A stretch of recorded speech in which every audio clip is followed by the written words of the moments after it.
It was unbelievable. I'm wrong. Well, Mr. Swanson, thank you for taking the time. I know you got a big hockey game to get to, and I Yep. don't want to hold you from that at all. I guess just initial reaction with Oprah mentioning you, I think, first in her list of thank yous. But for many ways, you were first for her. Well, the Oprah Winfrey story was one of the most remarkable things I've been involved in my life.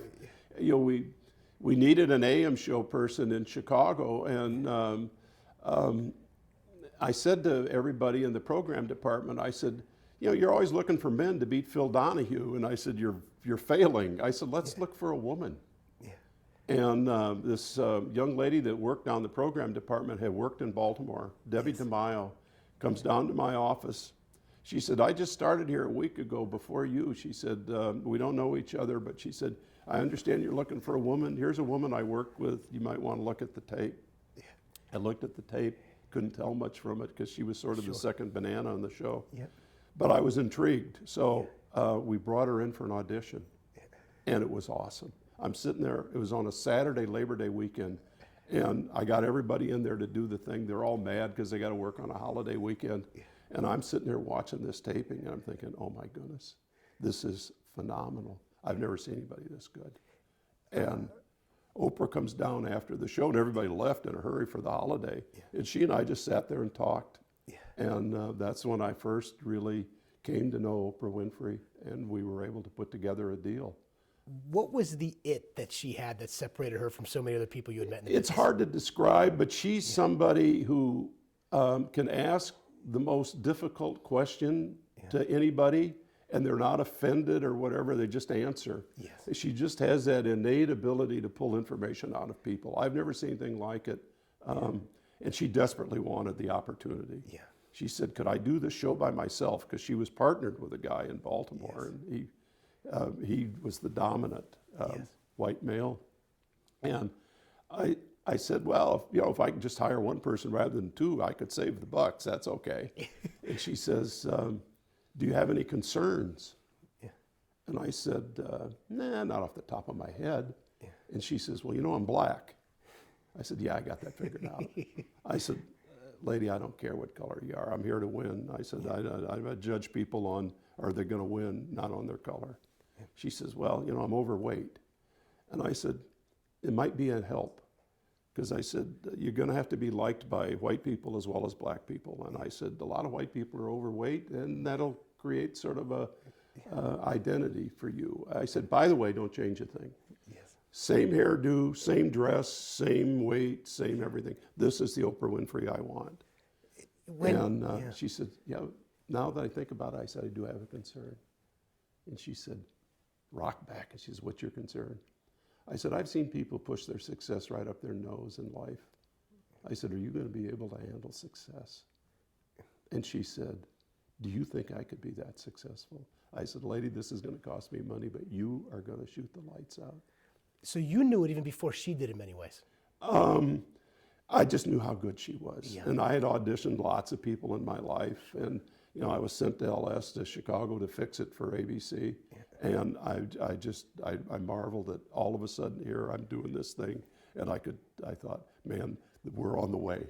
And we were. And you think about it, I mean, there's been no woman or man in many ways in her genre and what she's done that's accomplished what she's had. So even though you knew that she was the right person for you, you knew that she could compete with a Donahue, could you have ever imagined her career to have been what it was, how it ended up? No, I'm not surprised that she had the success that she did. I knew how good she was. And as she started doing the show, I think she realized how, by herself, I think she realized how good she was.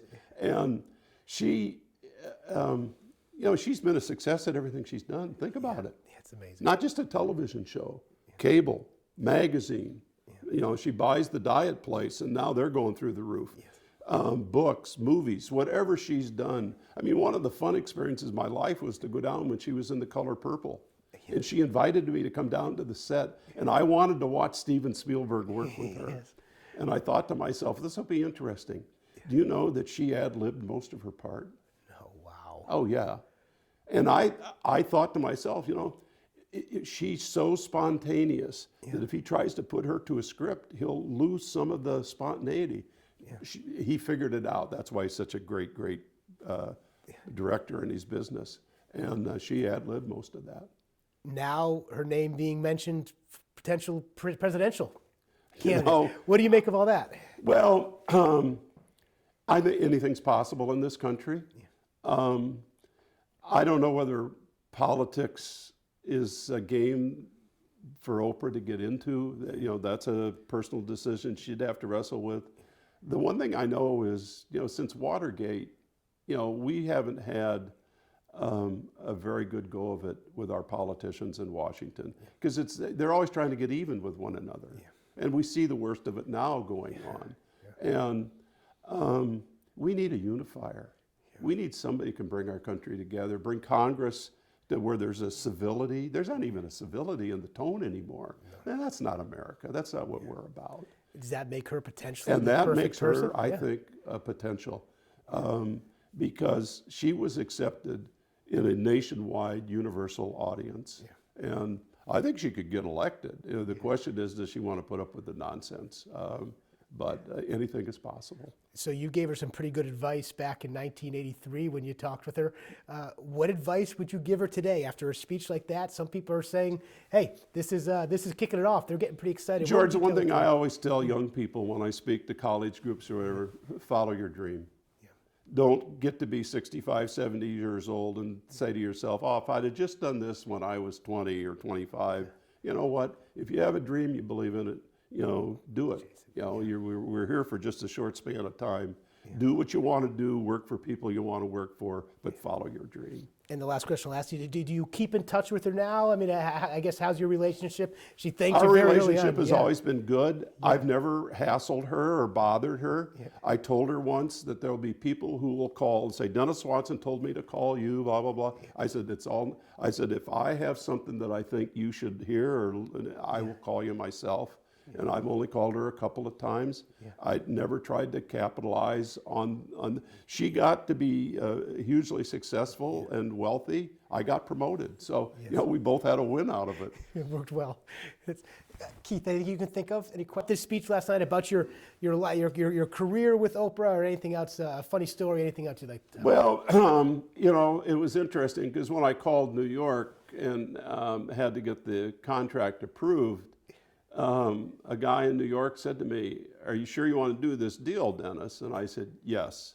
And he says, "You know, if it works, you're a hero. If it doesn't work," I said, "Yeah, I understand." I said, "That's the nature of television." I said, "When you get to be at this level, you make decisions, and if they work, you're a hero, and if they don't work, they get somebody else to try." So no, I understand the risk. It's a risk-reward business. I got that.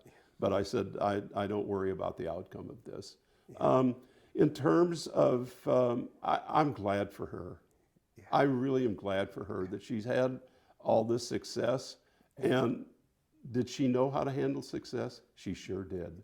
She just kept parlaying her ability further and further, multi-businesses, and you never see Oprah involved in some of the stuff that befalls people who get a lot of money. I'm just real proud of her and what she's been able to accomplish, and glad that I could play some sort of a role in it. I think in the interview from 1993, I saw a clip of today, she had said that the advice, one of the pieces of advice you gave is make sure you keep your head fitting on your shoulders. I did. And when I would see her, I measure. I just want to make sure it still fits there, and it always has. That's great. Sir, thank